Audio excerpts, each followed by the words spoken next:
নমস্কার বন্ধুরা, দেখো তোমাদের জন্য নিয়ে এসেছি একটা আমের দারুণ রেসিপি। এই আম পোড়াবো। এই কচি কচি দেখো, এই যে ছোট ছোট আম নিয়েছি, গাছতলা দিয়ে সব কুড়িয়েছি, সুন্দর ধুয়ে নিয়েছি।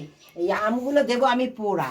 হ্যাঁ, এই আম পোড়া দিয়ে কি তৈরি হয় তোমরা আমার সঙ্গে থাকো, দেখো, একদম স্কিপ করে দেখো না।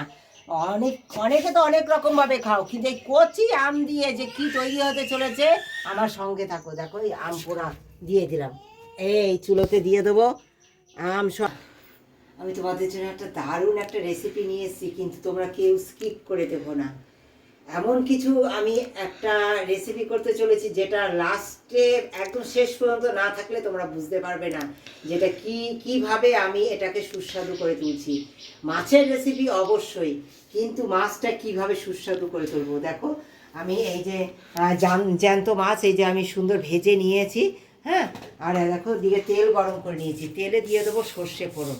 হ্যাঁ, এই দেখো সর্ষে ফোড়ন দিয়ে দিলাম। তোমরা তো অনেক রকম ফোড়ন দিয়ে খাও, কিন্তু আজকে আমি যে মাছটা রান্না করবো তাতে আমার সর্ষে ফোড়ন লাগবে। আর এই সর্ষে ফোড়ন দেওয়ার পরে দিয়ে দেবো পেঁয়াজ বাটা।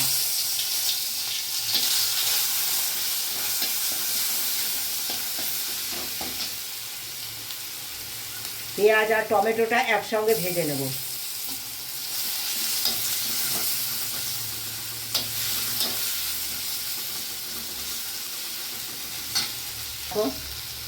পেঁয়াজ আর টমেটো হালকা ভাজা হয়ে গেছে, এবার দিয়ে দেবো সামান্য আদা বাটা। দেখো বন্ধুরা, যেহেতু গুঁড়ো মশলা দেবো তাই এই আদাটা একটু নেড়ে ছেড়েই আমি আগে জল দিয়ে দেবো অল্প, যাতে গুঁড়ো মশলাটার স্বাদটা নষ্ট না হয়ে যায়। দেখো দিয়ে দেবো সামান্য জিরের গুঁড়ো, ধনে গুঁড়ো না, সামান্য জিরের গুঁড়ো, সামান্য কাশ্মীরি লঙ্কার গুঁড়ো, একটু নুন, পরিমাণ মতো নুন, হলুদ, সব কিছু আমি দিয়ে দেবো। দিয়ে দেবো কাঁচা লঙ্কা, দিয়ে সুন্দর কষাবো। তারপরে কি যেই তোমরা আমার সঙ্গে থাকো। তোমরা তো দেখেছো আমি আম পুড়িয়ে নিয়েছি, আর সেই আম পোড়ার গাছ বার করে নিয়েছি, কীভাবে করেছি তোমরা দেখেছো। হ্যাঁ, সেই আম পোড়া সামান্য দিয়ে দেবো আগে, তারপরে লাস্টে আবার আর সামান্য একটু আখের গুড় দেবো। যেহেতু আম দিয়েছি, ব্যালেন্সটা রক্ষা করার জন্য সামান্য একটু আখের গুড় দিলাম।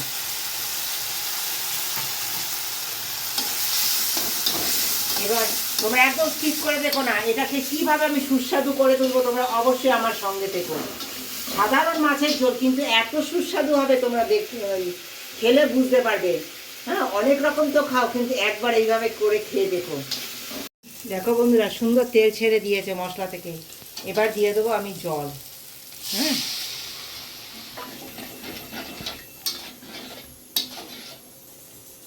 সমস্ত মাছগুলো আমি দিয়ে দিচ্ছি। দেখলে আমি আগে আম পোড়া খানিকটা দিয়েছিলাম, এবার আবারও এই যে আম পোড়ার গাদ আবারও দিয়ে দেবো, কারণ এই যে ফ্লেভারটা, পোড়ার যে ফ্লেভারটা, এখন আমরা এটা মিশিয়ে দেবো, সুন্দর মিশিয়ে দেবো। তোমাদের যদি মাছের পরিমাণ বেশি হয় তাহলে তোমরা এতটা পরিমাণ দেবে, যতটা পরিমাণ দরকার হয় তোমাদের পরিমাণ অনুসারে, মাছের পরিমাণ অনুসারে পোড়া আমটা বেশি করে দেবে, তাহলে ভালো লাগবে খেতে।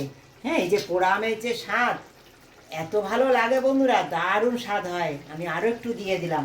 হ্যাঁ, দিয়ে দেবো সামান্য কাঁচা সর্ষে তেল, নামাবার আগে সামান্য একটু কাঁচা সর্ষে তেল দিয়ে দেবো। আর দিয়ে দেবো কাঁচা পাকা লঙ্কা নামাবার আগে। তৈরি হয়ে গেল আমার সব পোড়া আম দিয়ে মাছের ঝোল। তোমরা তো অনেক রকম মাছের ঝোল খাও, একবার আম পুড়িয়ে তাই দিয়ে মাছের ঝোল করে খেয়ে দেখো, এই যে কী স্বাদের হয় তোমরা না মানে বলে বোঝাতে পারবো না, দারুণ স্বাদের হয়। একবার করে ট্রাই করো। আমটা বেশ পোড়া পোড়া হবে, সেই আম পোড়া দিয়েই কিন্তু করবে। যা সিদ্ধ হবে এরকম না, আমটা পুড়ে যাবে, কালো হয়ে পুড়ে যাবে। তোমরা দেখেছো কালো কালো পুড়ে গেছে, আমি সেই অবস্থায় সেই আম থেকে গাছ বার করে নিয়েছি, তারপর আমি করেছি। ঠিক ওরকম পোড়া পোড়া গন্ধ হয়ে যাবে আমটা, সেই আম পোড়া দিয়ে করবে মাছের ঝোল, দারুণ সুস্বাদু হয়। যদি ভালো লাগে অবশ্যই আমার পাশে থেকো। তোমাদের এই একটা কমেন্ট আমাকে পরের দিনে ভিডিও করবার জন্য অনেক শক্তি যোগায়। এইভাবে বন্ধু হয়ে ছেলে মেয়েরা, বড়রা সকলে আমার পাশে থেকে এগিয়ে যাওয়ার জন্য ভালোবাসা দিও। যারা সাবস্ক্রাইব করনি একটা সাবস্ক্রাইব করে দিও, একটা লাইক দিয়ে দিও, কমেন্ট দিও।